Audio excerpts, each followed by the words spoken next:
Hello, my name is Katherine Deneris. I am a violist in Bloomington, Indiana, and I currently teach and perform in several regional orchestras in my area.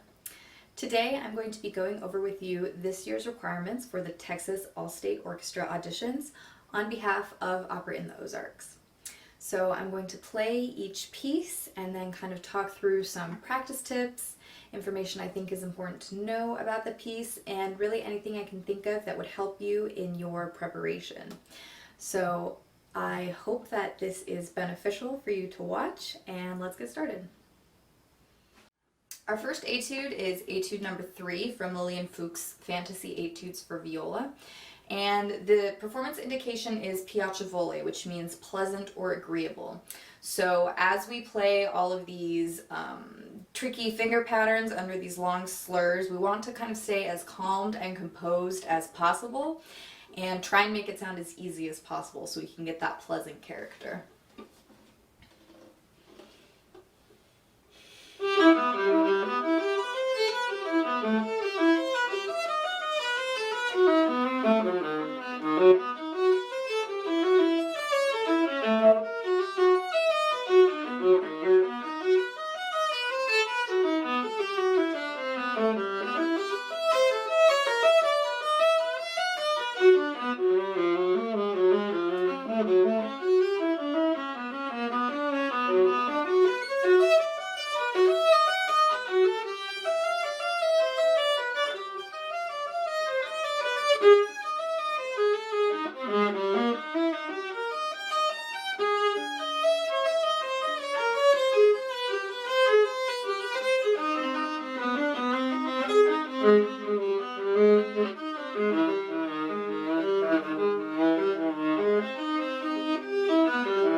So obviously the two main difficulties with this etude are the long slurs and all of the tricky string crossings and left-hand intervals underneath.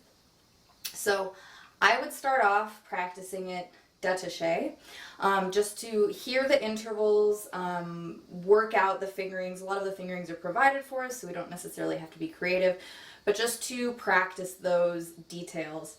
Then as soon as I'm comfortable with how the melody goes and all of the fingering choices, I will start practicing it with overlap bowing for intonation.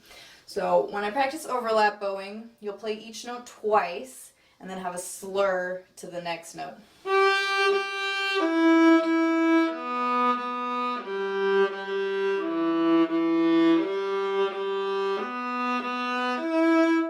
And so on and so forth. And this is a great way to help yourself hear the pitch and hear the individual intervals between each note. You can add on to this practice by adding some double stops when possible.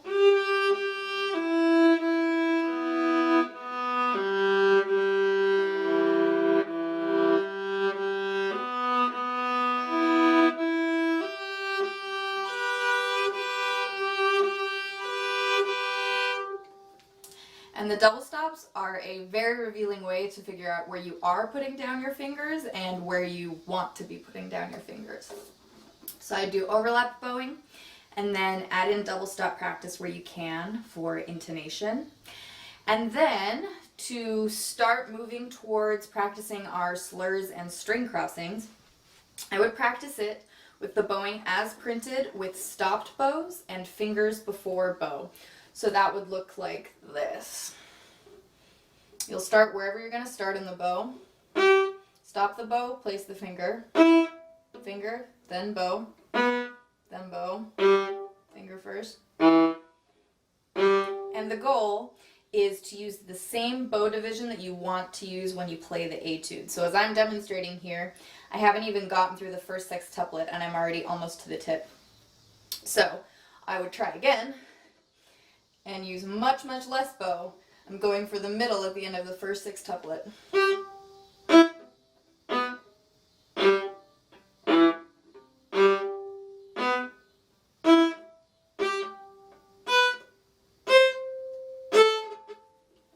And I would go much slower than that if I was just starting to work on this etude. I would go as slow as needed so I can really place my finger down, move my arm, and then make the bow stroke. And it feels really tedious, but it is an excellent way to just get yourself organized between your left hand and your right arm. Both in terms of placing your fingers down in time and also just negotiating where those string crossings are going to be in the bow. Because if we practice it détaché for too long, we'll end up practicing all the string crossings in the middle. And they're actually going to feel quite different when we're at the frog or the upper half. So practicing it with those stopped bows really helps us to get everything sorted in the part of the bow that we ultimately want it to be. Excuse me.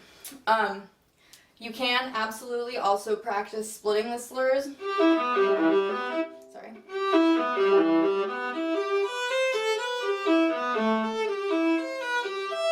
If you're still at a slower tempo and you're trying to bump it up. But then in that case, I would recommend doing it both starting down bow and then starting up bow. Once again, just so you can feel the string crossings at different points. Because if you start down bow and you split the slurs, sorry, I keep not using enough bow. Then the second measure, you're going to start at the frog. But in context, your goal is to have the second measure on an up bow. So if you start at up bow, then you get the start of the second measure in the right place. But I would recommend, as after you've done all of the stopped bows with the big slurs, you find the tempo that you can accomplish the big slurs at, and then just start bumping it up from there. And of course, we can also do our rhythm practice on all of these notes for our speed acceleration, so we can do our dotted rhythms. And this I would do détaché.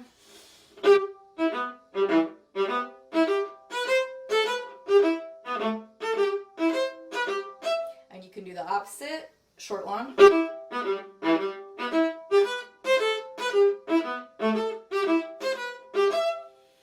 And then you can also experiment with some different ones, like you can split, what I did is I split the sextuplets into 2 triplets, and I did 1 slow triplet and 1 fast triplet. Or slow first is what I said.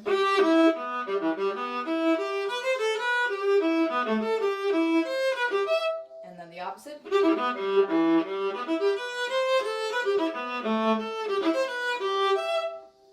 And so on and so forth.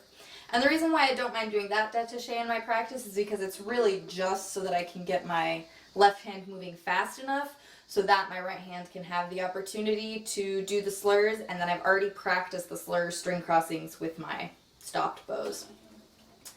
We do have some dynamic crescendos and diminuendos written in the part. In those cases, you're going to cater your bow usage towards your volume. So where we started in the first measure as doing pretty much exactly half and half for each sextuplet, when we get to, say, measure 6, you'll want to save your bow at the beginning when it's softer and use more bow as you get louder. Then when you're in the mezzo forte, you'll want to maintain the amount of bow that you had at that loud dynamic. And then in the final measure of the third line, you'll do the opposite. So you'll start out with more bow and go to less bow at the end. And ideally, you'll practice that bow distribution when you're doing your stopped bows. So you'll plan on first measure of the third line, less bow,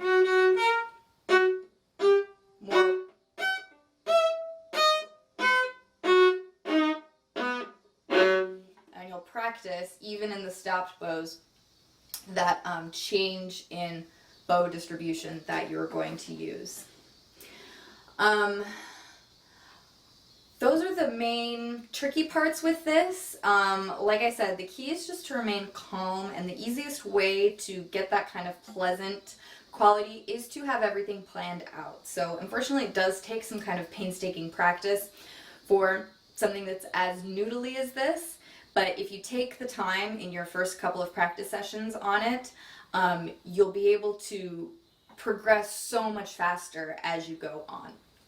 So I think it's worthwhile to be really detailed, really mindful of your issues like intonation and what we've talked about already, the bow distribution and string crossings.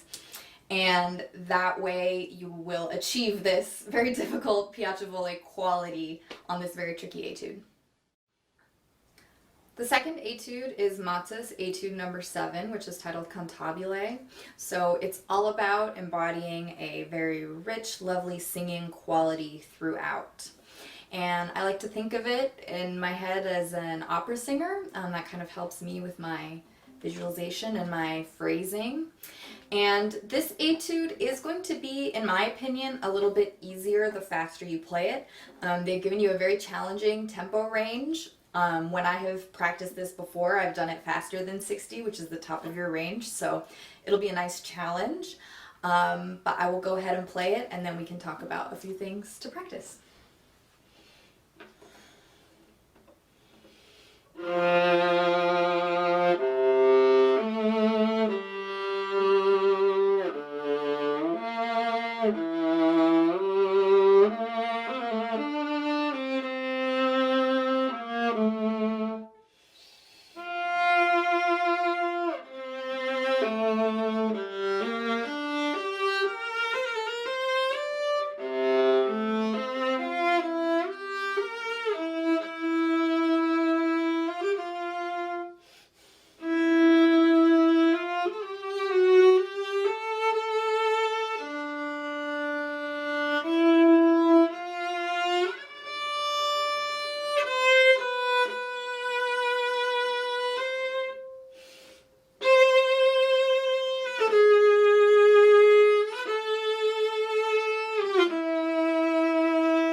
Okay, so as I already mentioned, we want to be as expressive as possible, so I think that means molto vibrato, and as much as possible, really trying to connect note to note. Additionally, we do want to think about our longer phrases. So for example, we do have in just the first 4 bars, we have this mezzo forte, crescendo, and then a big hairpin. Instead of making each of those measures their own big thing, I think it's nice to keep in mind that we are going somewhere. So in this case, we can head towards measure 4. And every time we have a note at the end of a phrase, especially when it's indicated at the bottom of a diminuendo, we really want to taper those nice phrase endings. So come away, and then a very little bow on the up bow so that that A is not louder than the notes that came before it. When it comes to placing the turns, I like to start out kind of thinking of them on a specific subdivision. So for example, this first one, if I start in measure 3, playing the 8th note subdivision,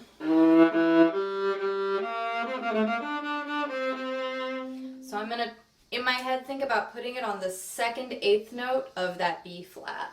1 and 2 and 3 and I played the wrong turn because I was talking, but that's where I would put it. Same thing a few measures later. In the following line, so the last measure of the 2nd line in my part, which is measure 15, we have a lot more notes in this embellishment. So this one you can, if you would like, think about it as 6 notes, so include the C. So if we get into it,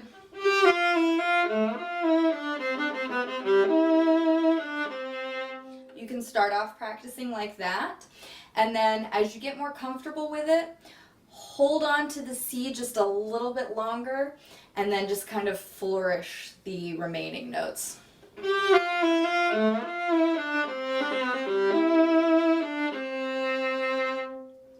So at the end of the day, we don't want it to be exactly rhythmic, but it's a great place to start. So we are really making sure that we're playing every note, that we know where our fingers are going.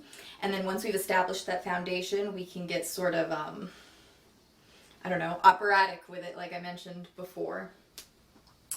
Stepping back a ways, just to talk more about phrasing, we start with a mezzo forte, so a nice rich character.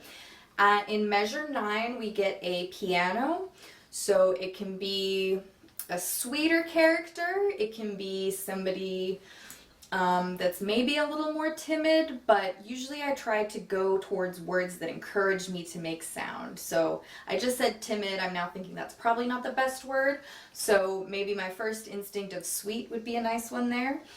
You can use whatever word you like, but I would recommend planning it. So plan in the characters that are going to be associated with your dynamics. When we get to 9, 10, 11, 12, 13, we have another mezzo forte, and we have a new rhythmic character here that's kind of flashier, I guess.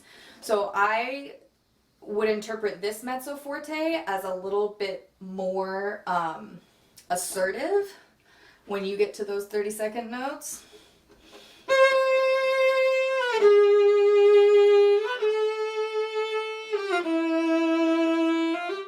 And then be cognizant that the notes you're playing in the previous bar are 32nd notes, and now we have 16th notes, and they should feel really even and comfortable.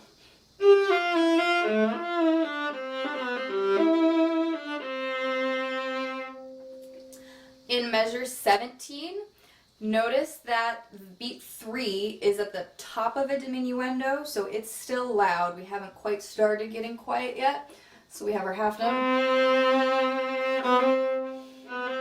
So we can use that first, that beat 3 to move up in our bow, and then we can be really dainty with beat 4. If we don't use enough bow on beat 3, either we do the diminuendo properly and we're stuck all the way out here,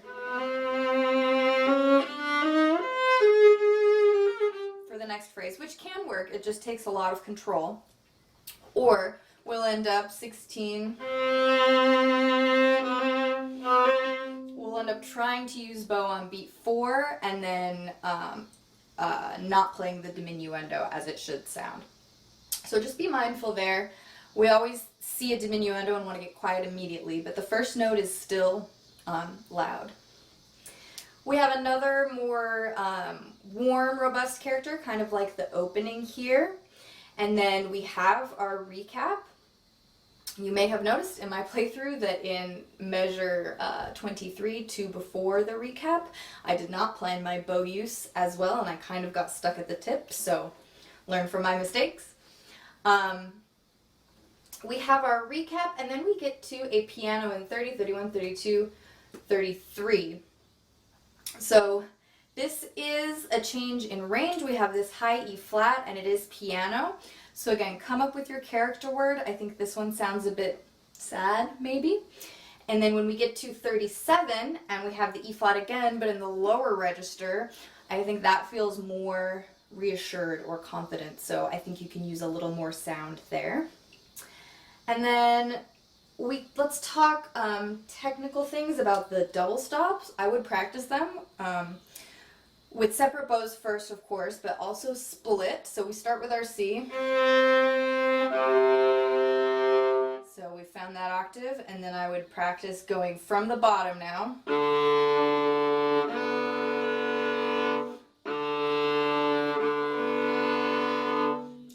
And then the next one with the fingerings that it asks for.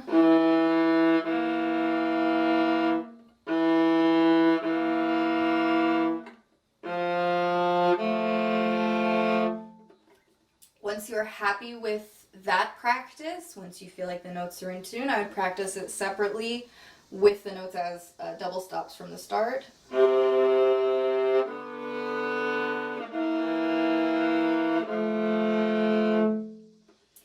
And though we are not really changing positions here, one of my teachers always said going from double stop to double stop is a shift. So you can think of it as a shift in your brain. So we want to use light fingers. We want the movement of our fingers to match the speed of our bow and just be as controlled as possible. So we can challenge ourselves by practicing overlap bowing here.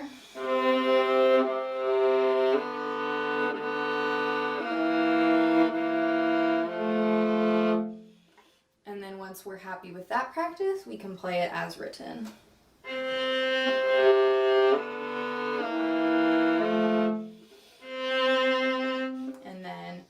Moving on from there. In the last bar, again, the placement I like to think of for the sextuplet grace notes at the end is I think about placing them kind of where beat 4 would be. Let's see, that's probably down bow. 1, 2,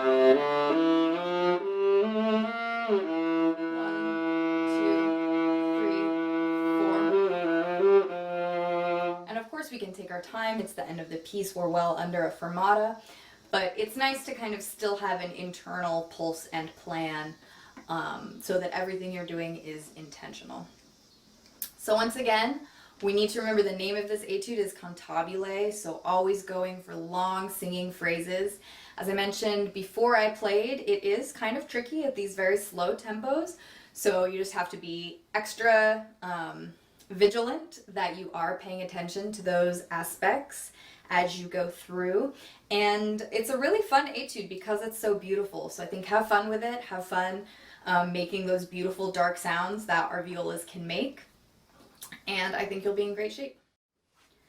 So I'll start by playing through the first excerpt, which is fairly close to the beginning of the piece and which features one of two very important motives in the piece, and that's Till Eulenspiegel's laughter. So I'll play through it and then we can discuss some practice tips.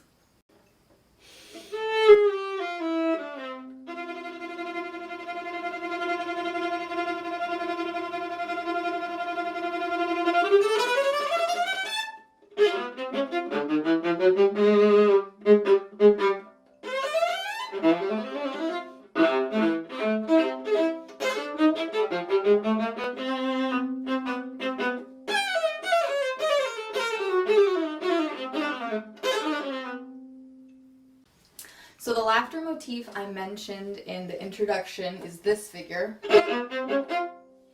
And we first hear that in the clarinet at the beginning of the piece. And because it's laughter, because it's mischievous, we're going to do this with kind of a lifted brush stroke. So we'll lift after the slur, set the bow back on the string. So it's not like light and bouncy, it's kind of a heavier brush because he's a prankster, but it's kind of mischievous pranks, so we do want a little bit of weight there. So both times we get that figure, that's how we will approach it. Going back to the beginning of the excerpt, we want to make sure that even though we're espressivo, we keep moving into the 16th notes at number 9. And we really need to be mindful once we get to 9 that we remain pianissimo until we start the crescendo. So there should be no varying dynamics throughout those long 6 measures of F natural 16th notes. And then when we get to the crescendo, we have 2 bars to get from pianissimo to forte. So once you hit it, it's a fairly big crescendo. And the way I would execute that is by increasing your bow usage to very broad, longer 16th strokes, but still on the string détaché. Then we move through to the laughter motif, which I just mentioned. And then at 10, we are suddenly marked 3/4. Now, the 3/4 and the 6/8 are the same tempo, so the 8th note relation is going to stay the same. So instead of having 1, 2, 3, 4, 5, 6, we'll have 1 and 2 and 3 and. And the way that I would recommend practicing this is to start very slow with the metronome. So you're hearing 1, 2, 3, 4, 5, 6. And then you can either go to the step of 1, 2, 3, 4, 5, 6. So you're hearing the big 3 beats, but you're still saying 1, 2, 3, 4, 5, 6. Or you can switch over to your 1 and 2 and. Whether or not you do that second step is up to you. It might be helpful to keep the numbers the same and change the beat before changing the words. It might also be helpful to just go ahead and change the words. But your goal is to go from 1, 2, 3, 4, 5, 6, 1 and 2 and 3 and. And I recommend practicing and saying out loud because then when you get in context, you'll be able to hear your own voice saying it in your head. So you just get faster. 1, 2, 3, 4, 5, 6, 1 and 2 and 3 and. And then because it's a dotted 16th rhythm, I started to incorporate 16th notes. So 1, 2, 3, 4, 5, 6, 1 E and a 2 E and a 3 E and a 1 E and a 2 E and a 3 E and a.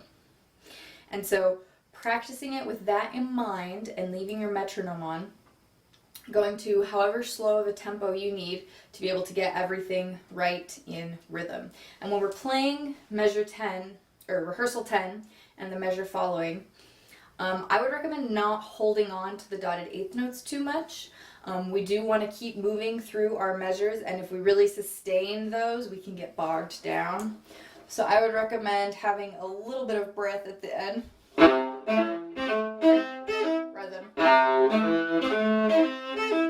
just so we don't get bogged down, and we're still kind of in this light, like mischievous character as well. So once you've worked out like the exact subdivisions in your head, you may be able to just kind of feel it as you're going 1, 2, 3, 4, 5, 6, da-da, da-da, da-da, da-da, and just find your downbeats and fit everything in. But I do think it's helpful to really be aware of the exact 1, 2, 3, 4, 5, 6, 1 E and a 2 E and a 3 E and a 1 E and a 2 E and a 3 E and a 1, 2, 3, 4, 5, 6, and right back into it 2 bars later. We continue with the same brush stroke on our 8th notes, and then when we get to the measure where the pattern changes, we have these down scales. I recommend a similar thought to at 10. We're going to kind of let go of the last 8th note a little bit, just so we have a bit of space in between each figure, so we're really hearing da-da-da-da. So we really hear that we're in that 6/8, that 2-beat pattern, rather than sustaining da da da da da da da da da da da da da da da da. we can still have that little bit of lift and separation that we had when we were playing the laughter motif. So to practice the scales, I recommend practicing détaché slowly, and then they are under slurs. So just like the Fuchs etude, we can practice the stopped bows under slurs. The sections aren't as long as in the Fuchs etude, nor as in the third excerpt that we're going to talk about, but I still think the practice technique is beneficial to do those stopped bows because it really just gets everything in its proper place.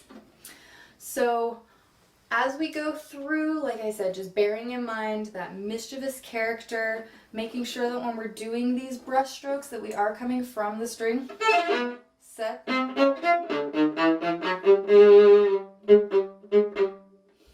just really staying in time and in rhythm with that forward momentum. In the second excerpt, we hear hidden in our part the opening melody that is played by the French horn, which is one of Till's main motives. This is a very tricky excerpt, and so hopefully we can figure out a few tips and tricks to help you practice, and I will go ahead and play through it.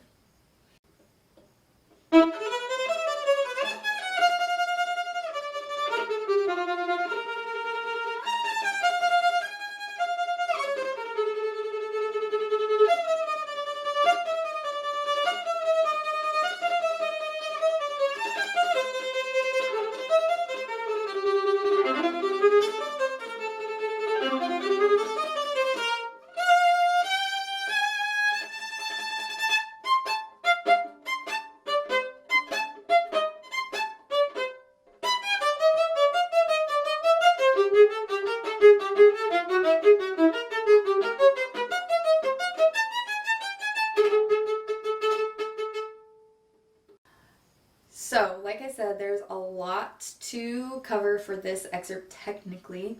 I find it challenging because something that I'm working on as my practice is using my wrist less when I'm trying to do fast bows. So these 16th notes in the opening should really be a forearm stroke, which is what I'm trying to work towards.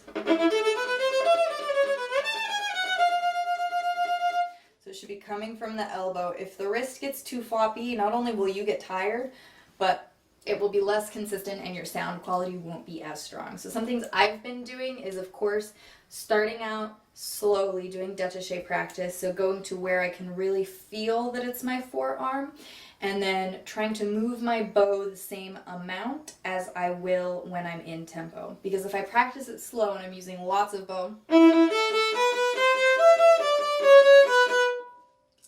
I'm telling my arm how fast it has to move, how far it has to move, and I'm not going to be able to move my arm this far in context. So if you're practicing it slowly, still try for.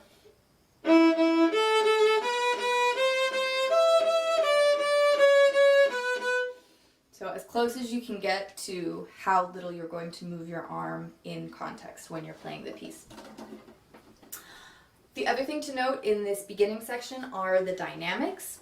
So we have our forte accents, and then we have some diminuendos. The diminuendos help you set up the next accent so you don't have to work as hard. So they are important and we should observe them. So let yourself come down away from the accent so the next accent can be popped out much, much easier. As we continue on to 1 after 36, in this section we're going to start having dynamic markings on the 5th, 8th note of the bar. And this is because this is where that motive is hidden. So if you listen to the piece, right at the beginning you'll hear a French horn playing this motive. Sorry. And if we look in 36, 1 after, 2 after, 3 after, those are the notes we have with that forte.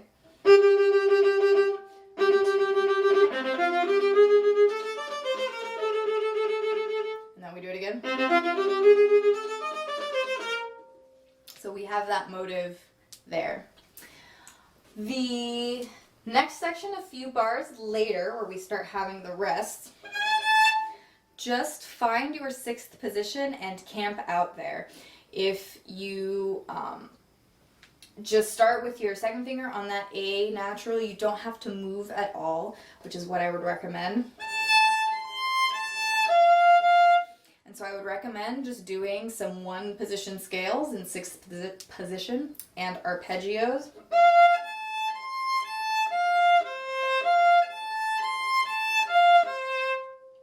Just to find our intervals there and how they feel in our hand. And then this section I think is very important to keep right in rhythm. In the second bar of this, we have a long German phrase that is essentially saying always getting more lively and faster. So we can let ourselves start to accelerando and get more and more exciting here. But I think that this part is, the 6th position part I'm referencing, is pretty easy to play out of rhythm. And so I think it will translate well if we keep this exactly in rhythm, so that the folks listening know that we are capable of holding that rhythm steady. So we've practiced our arpeggios, and then we can do this slowly still for intonation with the notes.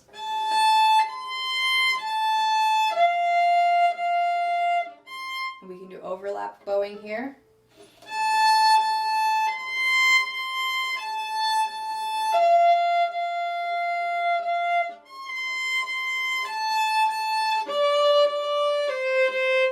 Great way to get intonation, especially for something like this.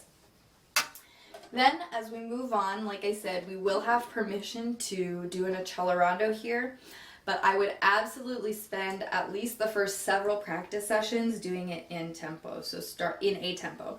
So starting with your slow practice it slow, practice it détaché in order to get your fingerings and the pitches, and I would practice it completely in tempo many, many times, because again, when we change the tempo, we want it to sound intentional. We don't want it to sound like we're just accidentally losing control.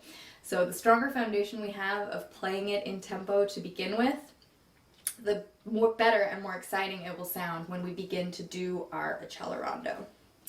And this stroke on the 8th notes is the same brush stroke that we talked about in the previous excerpt. Finally, at the end, we have our ricochet notes. So the first thing to try and figure out for yourself is where it's going to work in your bow at that tempo. So in general, the lower you go, if you go lower in your bow, you can do slower ricochet. If you start to inch up, you can do faster ricochet, but to a point. So you can take some tests, so figure out what your speed is. So that's how fast you want the 16th notes to sound. And then just experiment. So it's hard for me to do it there. That sounds pretty good. It's harder there. So for me, it's about the middle. And so once you've figured out where you need to be, you can start out by practicing just your 8th notes on that brush stroke.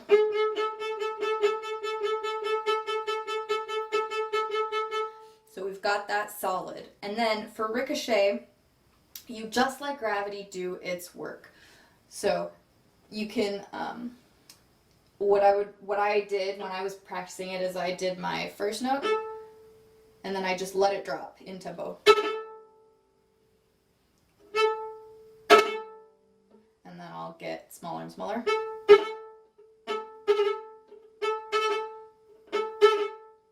And then I'm probably not being mindful enough when I finish the ricochet because I'm coming back way off the string and I have to go back for the 8th note, so let's adjust that. So start with your 8th notes, figure out where your ricochet is going to work and make sure your 8th notes are there, and then practice just dropping your bow down.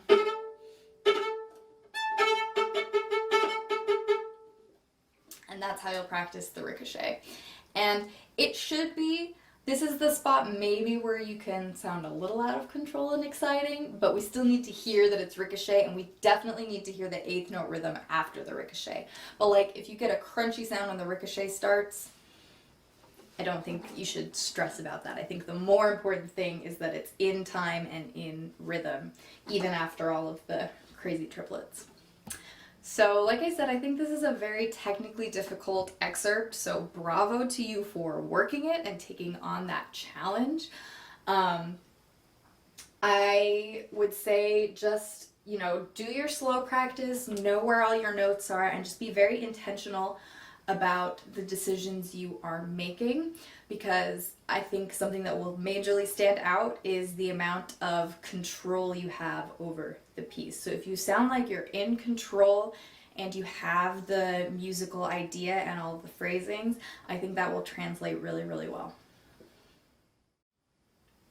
Our third excerpt is from Hindemith's Symphonic Metamorphosis. It is from the Scherzo movement, which is subtitled Turandot. And Turandot is a character who is a young princess. And so we'll hear a lot of that energy in the melody in this excerpt. And we just want to bear that in mind as we're working on this piece.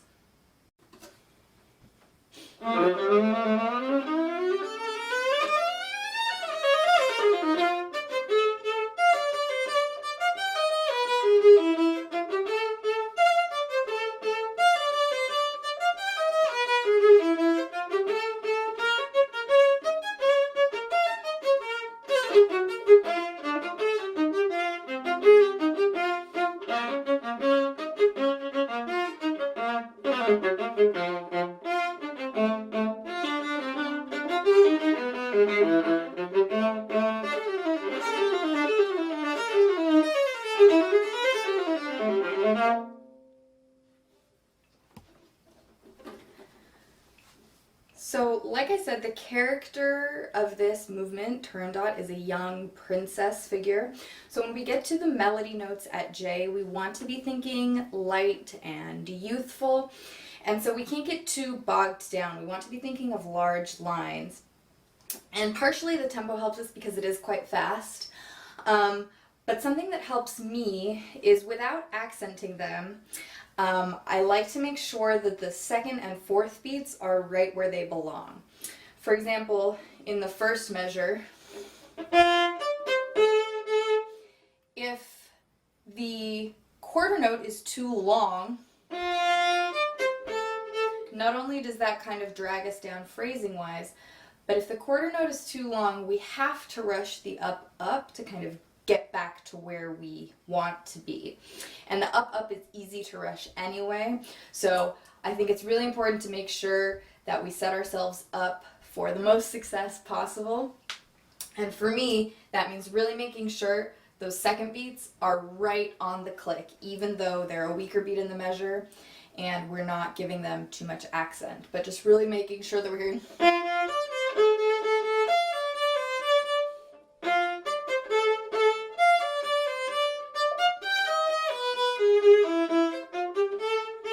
same thing with the fourth beat in the second measure. Essentially, anytime we're about to have that up, just making sure that that figure starts right on the click where it belongs, so we're not inclined to to rush, nor do we get bogged down by a really long first beat, or a long quarter note in that case. I think it's also nice, phrasing-wise, in this melodic section, to kind of emphasize that the slurs are slurred still without getting too heavy. So we're not going to use a ton of bow on the slurs, but we're going to make one nice long continuous line to the next downbeat.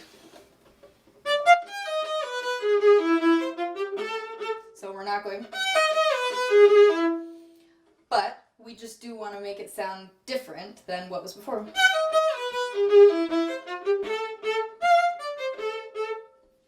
So just thinking light and moving, but still very, very much in rhythm. Going back to the beginning of this excerpt and this long scale, I started out practicing it détaché, just to get all the notes and really hear all of the intervals, so I practiced it very, very slowly and détaché. The next part of practice I did was the martelé stopped bows with fingers before bow. And this is helpful for passages that are going to speed up like this, because we really need to coordinate when our left finger goes down, when we're changing strings. And this is the best way to do it. We prepare our fingers to immediately go to their place. Finger first, then bow. Fingers first, then bow.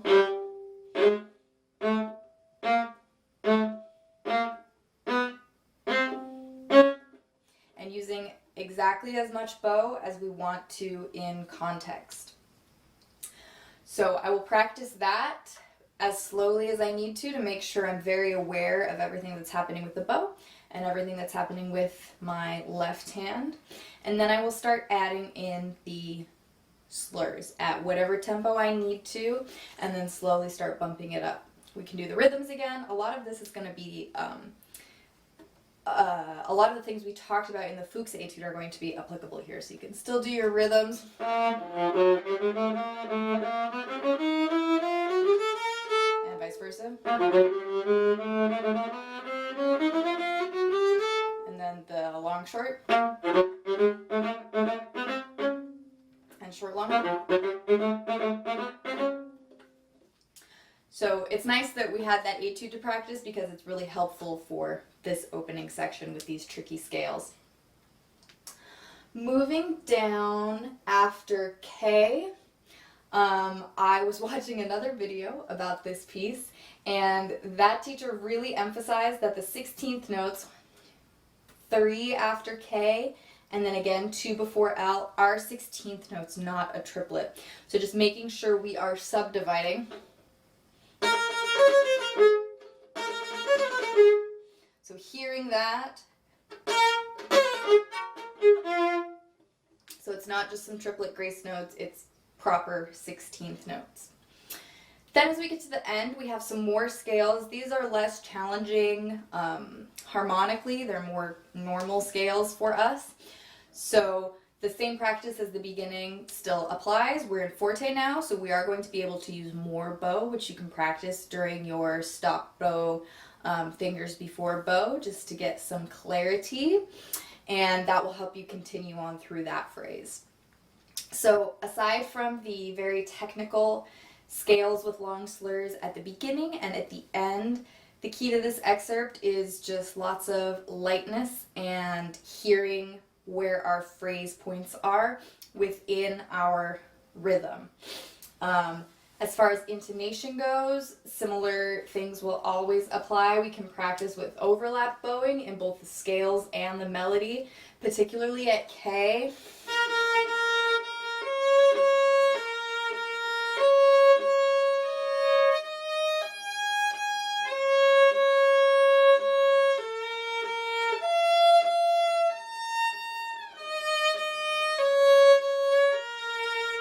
To really hear those pitches and how they all relate to each other.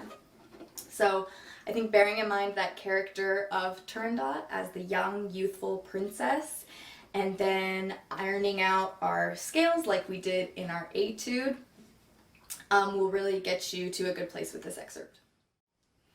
So that brings us to the end. I hope that this was helpful to go through all of that repertoire. It's a huge audition list with both of those etudes, neither of which are easy, and then these 3 incredibly challenging excerpts. So like I said, bravo to you for taking on this repertoire, and I wish you the best of luck in your auditions.